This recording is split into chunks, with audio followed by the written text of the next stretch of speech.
Channel को subscribe कीजिए, video को लाइक कीजिए, शेयर कीजिए। सेवा भारती के तत्वाधान में मशहूर कथावाचक श्री कमलेश भाई शास्त्री ने सरकारी गाइडलाइन और प्रोटोकॉल की पालना करते हुए सागवाड़ा के पंडित दीनदयाल उपाध्याय राजकीय चिकित्सालय के कोविड वार्ड में और आइसोलेशन वार्ड में मोटिवेशन स्पीच के माध्यम से कोविड मरीजों के मनोबल बढ़ाने का कार्य किया। उन्होंने प्रत्येक मरीज से व्यक्तिगत वार्ता करके बताया कि कोरोना कोई इतनी गंभीर बीमारी नहीं है कि उससे डरा जाए। जितने भी लोग मर रहे हैं वो कोरोना से नहीं अपितु कोरोना के भय से मर रहे हैं। उन्होंने अपने स्वयं का उदाहरण देते हुए कहा कि मैं स्वयं कोरोना पॉजिटिव था, पर मेरे सकारात्मक सोच के कारण मैंने कभी भी कोरोना को मेरे ऊपर हावी नहीं होने दिया और निरंतर व्यायाम और प्रभु कीर्तन के बल पर कोरोना को परास्त किया। इस दौरान उन्होंने हरि ओम नारायण की धुन पर सभी मरीजों को मंत्रमुग्ध कर दिया और सभी मरीज खड़े होकर तालियां बजाने लगे और पूरा वातावरण संगीतमय हो गया। उन्होंने राम भजन के माध्यम से पूरे वार्ड में समा बांध दिया और मरीज अपनी नकारात्मक सोच को भूलकर प्रभुमय हो गए। इस दौरान उन्होंने लगातार मरीजों से समन्वय स्थापित करते हुए कोरोना से न डरने की सलाह दी और कहा कि सरकार अपना कार्य कर रही है और डॉक्टर्स, नर्सिंग स्टाफ और सफाई कर्मचारी भी भली भांति अपना कार्य कर रहे हैं। इस अवसर पर उन्होंने कोविड वार्ड के सभी डॉक्टर्स और नर्सिंग कर्मियों को बुलाकर उनके सेवा करने के जज्बे को नमन किया और सभी मरीजों ने ताली बजाकर उनका उत्साहवर्धन किया। इस अवसर पर शास्त्री जी के साथ सहयोगी की भूमिका में श्री हरीश जी पाटीदार, श्याम भट्ट जी, लोकेश जोशी, शेख राजू भाई बर्तनवाला, PMO राजाराम जी मीणा सहित सेवा भारती के कार्यकर्ता, पत्रकार बंधु और नर्सिंग स्टाफ और डॉक्टर मौजूद रहे। आइए हम आपको ले चलते हैं सागवाड़ा के कोविड सेंटर, जहां पे कमलेश जी शास्त्री एक प्रवचन देंगे कोविड के मरीजों को। देखिए, मैं आज लंबे समय से मतलब 10-15 दिन से विचार कर रहा था और ये विचार अभी का जो वर्तमान है वो सिर्फ मेरे वागड़ की व्यवस्था के लिए, मेरे अपने क्षेत्र में जहाँ तक बने सरकारी व्यवस्थाओं की पूरी जो हम देख रहे हैं उसके अधीन में, उस गाइडलाइन के अधीन में, उसके सिस्टम को फॉलो करते हुए हमने ये सोचा कि दहशत जो है वो इस गाइडलाइन के कारण कहें या किसी के भी कारण, लेकिन जो प्रेशर आ रहा है अभी मतलब जनमानस पर, एक स्वस्थ व्यक्ति पर, कोरोना पीड़ित पर अगर प्रेशर आ रहा है समझ में आ रहा है, लेकिन एक स्वस्थ व्यक्ति पर भी इतना ज़बरदस्त प्रेशर आ रहा है कि वो स्वस्थ व्यक्ति भी अपने आप को ऑक्सीजन की कमी महसूस कर रहा है घर बैठे बैठे, जबकि उसको कोई सिम्टम्स नहीं है।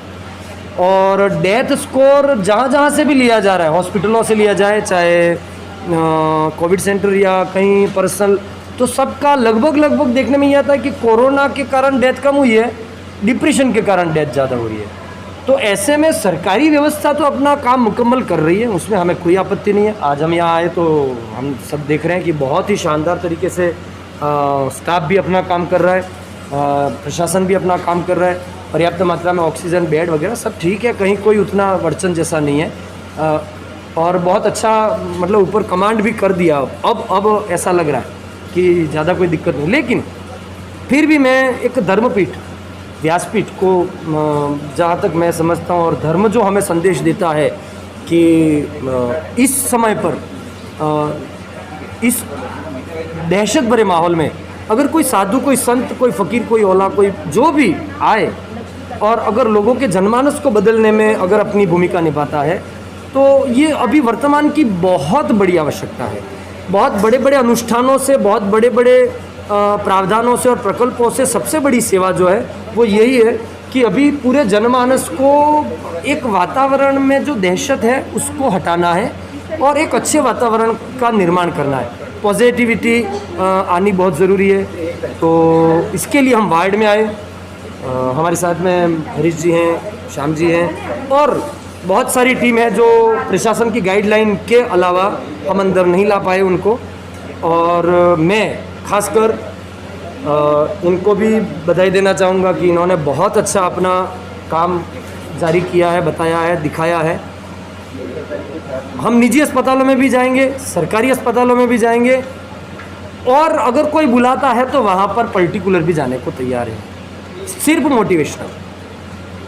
अभी हम यहाँ पर आए, इसमें सबने अच्छा सहयोग दिया। मैं मीडिया से भी, आप जो भी इसको कवर अप कर रहे हैं और जो बाहर संदेश जाएगा, इसमें सबसे बड़ा रोल आपका भी है। इस यज्ञ में आपकी इस आहुति को भी हम बहुत श्रेष्ठ मानते हैं, क्योंकि जनमानस में जो दहशत भरा है, उस दहशत को, उस डर को वापस प्रसन्नता में बदलने के लिए मीडिया का बहुत बड़ा रोल है। और वो आप बखूबी, मेरे सागवाड़ा क्षेत्र के सभी मीडिया वर्गकर्मी अपना अपना काम अच्छे से निभा रहे, इसलिए मैं सबके लिए अपनी प्रसन्नता व्यक्त करता हूँ। मेरे साथ में जो सारी टीम है, जो मतलब एक नींव का पत्थर बैठकर अपनी जान जोखिम में डालकर, चलो मेरे को तो कोई दिमाग में था तो मैं तो आ गया, लेकिन जो मेरे साथ में उन्होंने भी अपनी जान की परवाह किए बिना यहाँ अंदर आकर इतना अच्छा वातावरण बनाने की कोशिश की है। मैं सारे आलम को, सारी कायनात को, सारे चराचर जगत को और एक ही बात कहूँगा कि सर्वे भवन्तु सुखिनः सर्वे सन्तु निरामया। इस जगत में कोई दुखी ना हो, ये रोग जल्द से जल्द इस देश से निकल जाएगा।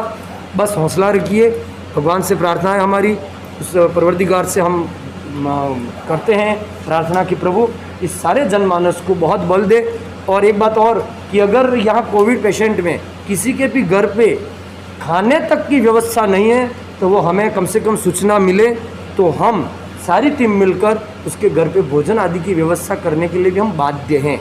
और भी कोई तकलीफ हो, हमसे सीधा संपर्क आप कर सकते हैं। प्रणाम, वंदे मातरम।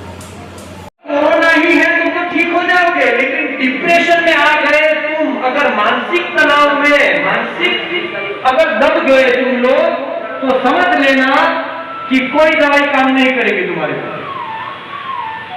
इसलिए डॉक्टर भी मदद करेंगे, अस्पताल भी मदद करेगा, सरकार भी मदद करेगी, सब कुछ मदद करेगा, लेकिन तुम अपने आप को मदद नहीं करोगे, तुम अपने आप के लिए खड़े नहीं हो पाओगे, अपने आप का मनोबल मजबूत नहीं करोगे। क्योंकि मैंने बहुत लंबे समय तक 15 दिन तक एक रिसर्च किया, उसके बाद उस रिसर्च के बाद हम कल एसडीएम साहब, तहसीलदार साहब और चिकित्सा विभाग के अधिकारियों से हम लोग मिले। सभी हमने जानकारी ली कि कोरोना के कारण इंसान की मृत्यु नहीं हो रही है, कोरोना के बाद इंसान नेगेटिव भी हो रहा है, लेकिन उसके बाद उसके दिमाग पर इतना असर हो रहा है उसका कि डिप्रेशन में आ चुका है जो इंसान। मैं आपको एक सिंपल बात बताता हूं, ध्यान रखना कि कोई दो व्यक्तियों की कोई झगड़ा हो जाए, या हो सकता है कि हम लोग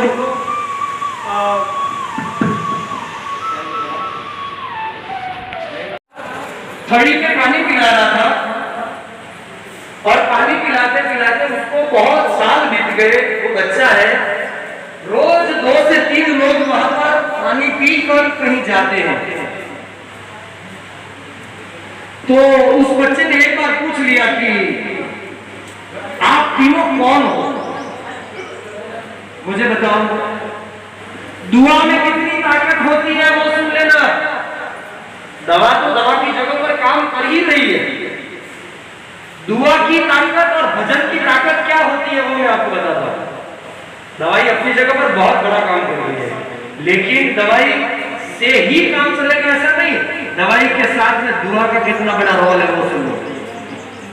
हमने अभी जो भगवत चर्चा की, जो भजन किया, उसका कितना अहम रोल है जीवन में। ये नतीजे इसलिए आए हैं कि हमने धर्म छोड़ दिया, ये नतीजे इसलिए आए हैं कि हमने। तो वो लड़का खड़ी में पानी पिला रहा है, रोज 3 आदमी आते हैं और चले जाते हैं। तो उस लड़के ने, उस बच्चे ने कहा कि आप कौन हो। 2-3 दिन पूछा, नहीं बताया, लेकिन एक दिन उसने बताया, एक आदमी ने, कि हम लोग यमराज के दूत हैं, हम लोग यमराज के दूत हैं, जिसका नंबर होता है उसको लेने के लिए आते हैं। तो उस बच्चे ने कहा कि तो फिर मुझे बताओ कि मेरी मृत्यु कब है। उन्होंने कहा वो नहीं बता सकता।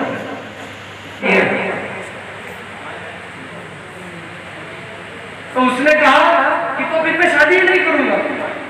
उसने कहा अगर शादी नहीं करेगा तो योग कर जाएगा तेरा मृत्यु का। लेकिन माँ घर में अकेली थी, माँ ने कहा कि बेटा तेरी शादी हो जाए, मैं बहू घर में ले आऊं तो मेरे को आराम से सुख की मौत मिलेगी। माँ की बात रखने के लिए उस बेटे ने शादी के लिए हाँ कह दिया, भले अपनी मृत्यु को स्वीकार करो तो कर लो, लेकिन मेरी मां को सुकून मिले। आप सब ध्यान से सुनिएगा, उस व्यक्ति ने स्वीकार कर दिया, शादी के लिए बारात निकल गई, बारात निकलकर वापस आ गई, रात का समय था और उसे पता चल गया कि आज मेरी मृत्यु के साथ में मेरा मुकाबला। नई नवेली दुल्हन ऊपर कमरे में अपने पति का इंतजार कर रही है, नीचे मां है और वो बेटा जानता है कि अब आज मेरी मृत्यु है। और उसने कारण पूछा था कि मृत्यु होगी कैसे,